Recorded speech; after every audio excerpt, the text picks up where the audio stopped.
সুপ্রিয় শিক্ষার্থী, অষ্টম শ্রেণী গণিত আজকের ফার্স্ট ক্লাসে তোমাদেরকে জানাই স্বাগতম। যদি আমার ভিডিওটা ফেসবুক থেকে দেখো তাহলে অবশ্যই ফলো দিয়ে সাথে থাকো, এবং যদি ইউটিউব থেকে দেখে থাকো তাহলে অবশ্যই চ্যানেলটাকে সাবস্ক্রাইব করে পাশে থাকা বেল আইকনটি বাজিয়ে দাও। আজকে আমরা ফার্স্ট ক্লাসে প্রথম যে লেসনটা রয়েছে, প্রথম যে অধ্যায়টা রয়েছে সেটা আলোচনা করব। তো খেয়াল করো, এখানে প্রথম যে অধ্যায় রয়েছে প্যাটার্ন। তো এই প্যাটার্ন চ্যাপ্টার নিয়ে আজকে আমরা ফার্স্ট আলোচনাটা করব। চলো তাহলে ভিডিওটা শুরু করি। দেখো, বলা হয়েছে প্রথম অধ্যায় প্যাটার্ন। এখন এখানে কিছু রুটিং পড়া দেওয়া রয়েছে, যেগুলো আমাদেরকে একটু দেখতে হবে এবং একটু বোঝার চেষ্টা করতে হবে। তো চলো আমরা দেখি। বলা হয়েছে বৈচিত্র্যময় প্রকৃতি নানা রকম প্যাটার্নে ভরপুর। প্রকৃতির এই বৈচিত্র্য আমরা গণনা ও সংখ্যার সাহায্যে উপলব্ধি করি। প্যাটার্ন আমাদের জীবনের সঙ্গে জুড়ে আছে নানাভাবে। শিশুর লাল নীল ব্লক আলাদা করা একটি প্যাটার্ন। লালগুলো একদিকে যাবে, নীলগুলো ওই দিকে যাবে। সে গণনা করে শেখে সংখ্যা একটি প্যাটার্ন। আবার পাঁচের গুণিতকগুলো শেষে শূন্য বা পাঁচ থাকে, এটিও একটি প্যাটার্ন। সংখ্যা প্যাটার্ন চিনতে পারা এটি গাণিতিক সমস্যা সমাধানে দক্ষতা অর্জনের গুরুত্বপূর্ণ অংশ। আবার আমাদের পোশাকে নানা রকম বাহারি নকশা, বিভিন্ন স্থাপনার গায়ে কারুকার্য নকশা ইত্যাদি জ্যামিতিক প্যাটার্ন দেখতে পাই। এই অধ্যায়ে সাংখ্যিক ও জ্যামিতিক প্যাটার্ন বিষয়ে আলোচনা করা হবে। দেখো, এটা যদি একটু ক্লিয়ার করে বলি, সংক্ষেপে বলি, প্যাটার্ন মতো এমন একটা প্রক্রিয়া যেটা হলো কোনো একটা বিষয়কে একটু আলাদাভাবে প্রকাশ করে। যেমন মনে করো, তোমাদের যদি আমরা ক্লাস 8 এর বইয়ের কথা বলি, তাহলে কিন্তু এখানে কোনোভাবে ক্লাস 7 বা 6 এর বই আসবে না, শুধুমাত্র ক্লাস 8 এর বই কিন্তু আসবে। সুতরাং এটা হলো একটা প্যাটার্ন। ঠিক একইভাবে ক্লাস 7 এর যে বই আছে সেটা মিলে ক্লাস 7 এর একটা প্যাটার্ন। আমরা অনেক সময় অনেক কিছু কেনাকাটা করতে যাই। তো কেনাকাটার ক্ষেত্রে আমরা আমাদের পোশাকে বিভিন্ন রকম ডিজাইন দেখতে পাই। বৃত্ত বলতে পারো বা চতুর্ভুজ বলতে পারো, বা বিভিন্ন রকম ডিজাইন দেখতে পাই। তো ওই ডিজাইন মিলে হলো এক একটা প্যাটার্ন। এই সব কিছু মূলত এক একটা প্যাটার্নের উপর ভিত্তি করে তৈরি করা হয়েছে। এবার দেখো, এখানে এই অধ্যায়ে শিক্ষার্থীরা কি শিখতে পারবে না পারবে সেটা বিস্তারিতভাবে দেওয়া রয়েছে, সেটা পড়ে ফেলবে। এবার আসি প্যাটার্ন 1.1। বলা হয়েছে নিচের প্রথম চিত্রের টাইলস গুলো লক্ষ্য করি, এগুলো একটি প্যাটার্নে সাজানো হয়েছে। এখানে প্রতিটি আড়াআড়ি টাইলস এর পাশের টাইলসটি লম্বালম্বি ভাবে সাজানো সাজানো এই নিয়মটি একটি প্যাটার্ন সৃষ্টি করছে। তো খেয়াল করো, এখানে 1 নম্বর চিত্র, এখানে 1 নম্বর চিত্র, এখানে 2 নম্বর চিত্র। তো 1 নম্বর চিত্রে আমাদের কিন্তু জ্যামিতিক যে আকৃতি রয়েছে সেই আকৃতি দিয়ে মূলত এই প্যাটার্নটা তৈরি করা হয়েছে। তো আমরা যদি এখানে একটু খেয়াল করি, দেখো এখানে এগুলো কিন্তু সবই হলো চতুর্ভুজ। চতুর্ভুজ দিয়ে মূলত কিন্তু এই আকৃতিটা তৈরি করা হয়েছে বা এই প্যাটার্নটা তৈরি করা হয়েছে। তো প্রথমটা দেখো আমাদের আড়াআড়ি, পরটা দেখো লম্বালম্বি, আবার আড়াআড়ি, আবার লম্বালম্বি। আবার যদি একটু খেয়াল করি, এখানে দেখো এখানে আমাদের কিন্তু প্রথমটা আড়াআড়ি, তাহলে এর পাশেরটা কিন্তু আবার লম্বালম্বি, আবার আড়াআড়ি। অর্থাৎ এমন ভাবে এই প্যাটার্নটা সাজানো হয়েছে যেন একটার সাথে আরেকটা মিশে না যায়। ঠিক আছে। এবার আসি 2 নম্বর চিত্রে। দেখো এটা হলো চিত্র। এবার এই সম্পর্কিত লেখাটা আমরা নিচে একটু পড়ে আসি। দেখো বলা আছে দ্বিতীয় চিত্রে কতগুলো সংখ্যা ত্রিভুজ আকারে সাজানো হয়েছে। একটু খেয়াল করি, এটা কিন্তু একটা সংখ্যা, এটা কিন্তু ত্রিভুজ আকারে সাজানো হয়েছে। দেখো এই যে আমি যদি এইভাবে একটু দাগ দিই, তো দেখা যাবে এইভাবে আমাদের মিলে যাচ্ছে। ঠিক আছে। তো ত্রিভুজ আকারে এটা জাস্ট সাজানো হয়েছে। এবার বলা হয়েছে সংখ্যাগুলোর একটি বিশেষ নিয়ম মেনে নির্বাচন করা হয়েছে। নিয়মটি হলো প্রতি লাইনের শুরুতে এবং শেষে 1 থাকবে, আর ওই একের সাথে পাশের সংখ্যাটা যোগ করে উপরের সারি দুটি পাশাপাশি যোগ করে যোগফল সমান হবে। যদি একটু খেয়াল করি, দেখো বলা হয়েছে যোগফল সাজানোর এই নিয়ম একটি প্যাটার্ন সৃষ্টি করেছে। একটু খেয়াল করে আমরা এখানে চলে আসি। তো আমরা একটু ফার্স্টে খেয়াল করি, দেখো এই যে সর্বশেষ যেটা রয়েছে এখানে আমাদের কয়টা কোড রয়েছে একটু খেয়াল করি, 1টা 2টা 3টা 4টা 5টা। কয়টা কোড রয়েছে? 5টা। আমার এখানে বলা হয়েছে আমি যে প্যাটার্নটা তৈরি করব, খেয়াল করো আমি একটু এটা একটুখানি ওয়েট। তো সুপ্রিয় শিক্ষার্থী খেয়াল করো, আমি এটা জাস্ট আঁকিয়ে নিয়েছি। এবার একটু খেয়াল করো, আমার এখানে বলা হয়েছে আমার শুরুতে এবং শেষে 1 বসাতে হবে। তো মনে করো এটা হলো শুরু, এটা হলো শেষ, আমি 1 বসলাম। ঠিক একইভাবে প্রত্যেকটা শুরু এবং শেষ প্রথমে আমি 1 বসিয়ে নিব। তো আমি জাস্ট এই কাজটা করলাম।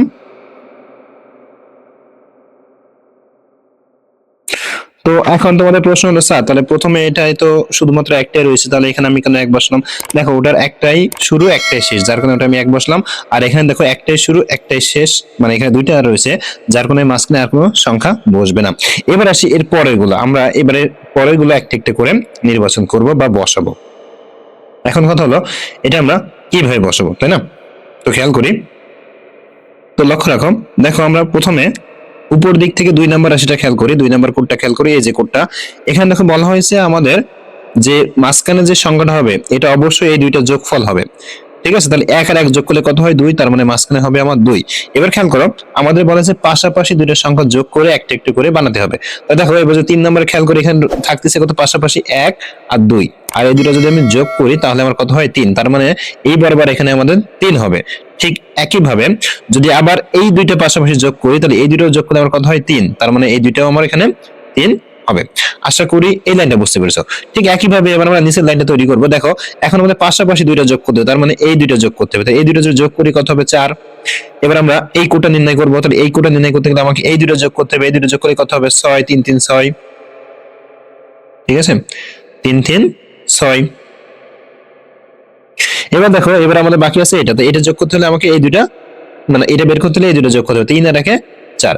আশা করি এই প্যাটার্নের যে চিত্রটা তোমরা খুব সুন্দরভাবে ইজিলি এটা বুঝতে পেরেছো। এবার চলে আসলাম নিচে। দেখো খেয়াল করে বলা হয়েছে আবার 1 4 7 10 13 সংখ্যাগুলোতে একটি প্যাটার্ন বিদ্যমান। কোন প্যাটার্ন বিদ্যমান সেটা আমরা একটু পড়ে ফেলি।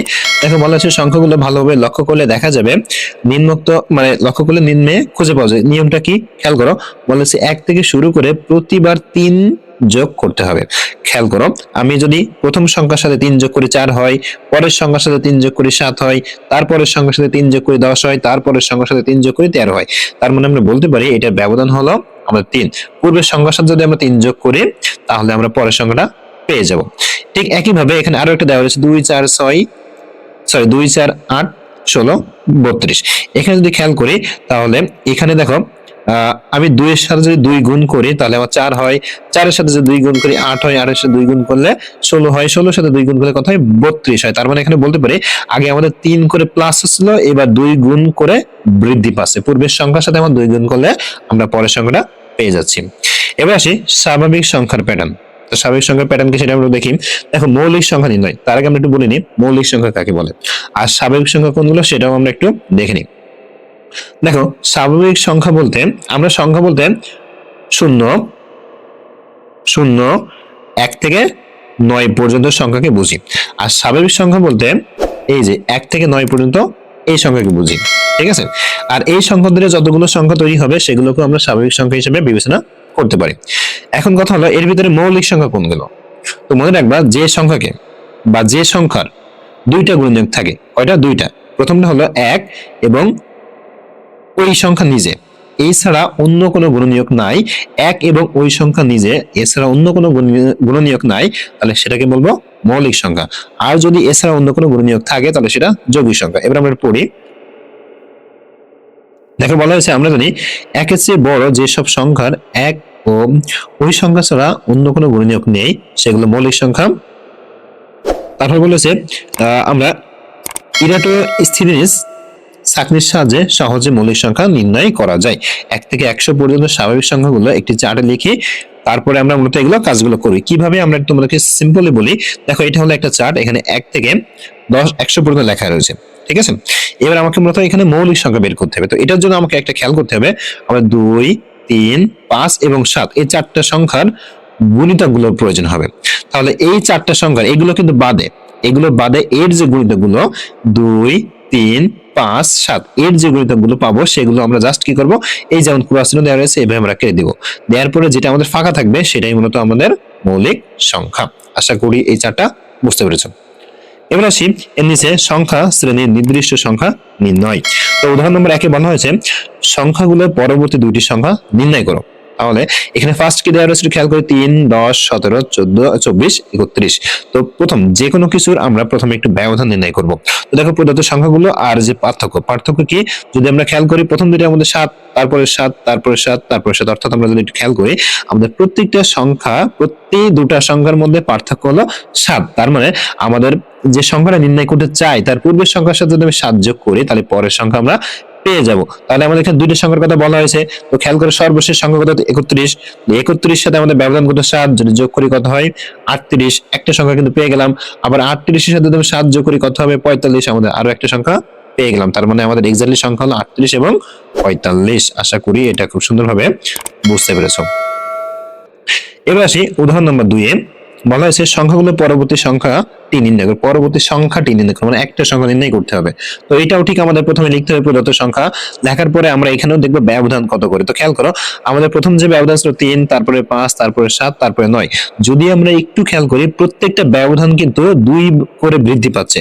প্রথমে আমাদের 3, তার থেকে 2 বৃদ্ধি পেয়ে 5, তার থেকে 2 বৃদ্ধি পেয়ে 7, তার থেকে 2 বৃদ্ধি পেয়ে 9। এবার খেয়াল করো এবার 25 এবং এখানকার যে সংখ্যাটা হবে তার থেকে 2 বৃদ্ধি পেয়ে কত হবে 11। তার মানে এই যে 25 এর সাথে যদি আমি 11 এক্স্যাক্টলি যোগ করে দিই তাহলে আমি মূলত কাঙ্ক্ষিত আমার সংখ্যাটি পেয়ে যাব। তাই দেখো এখানে 25 যোগ 11 তার মানে কত হবে 36। এই যে আমরা সংখ্যাটা পেয়ে গেলাম। ঠিক আছে, এখানে জাস্ট একটু কথাই আকারে লেখা আছে, তোমরা জাস্ট এটা একটু দেখে নিবে। এবার আমরা উদাহরণ নম্বর 3 এ চলে আসি। বলা আছে সংখ্যাগুলোর পরবর্তী সংখ্যাটি নির্ণয় করো। তো ঠিক একইভাবে এটারও আমরা ব্যবধান দেখব। এখানে 6, এখানে 11, এখানে 17, এখানে 28, এখানে 45। তো একটু খেয়াল করো এটা আসলে কিভাবে হলো। তো দেখো আমি 1 এর সাথে 5 যোগ করলে আমার হয়েছে কত 6, 6 এর সাথে 5 যোগ করলে হয়েছে কত 11, 11 এর সাথে 6 যোগ করলে হয়েছে কত 17, 17 এর সাথে 11 যোগ করলে হয়েছে কত 28।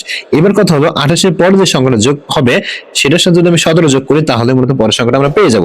তার মানে আমি বলতে পারি 28 যোগ 17 তার মানে আমাদের 45। তার মানে সর্বশেষ যে সংখ্যা সেটা হবে কত 45। এই যে জাস্ট আমরা কিন্তু এখানে পেয়ে গেছি। তোমরা জাস্ট এই পড়াগুলো একটু পড়ে ফেলবে।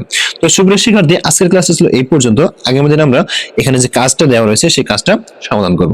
আমাদের ক্লাসগুলো তোমাদের কাছে কেমন লাগে অবশ্যই কমেন্ট করে জানিয়ে দিবে। ধন্যবাদ।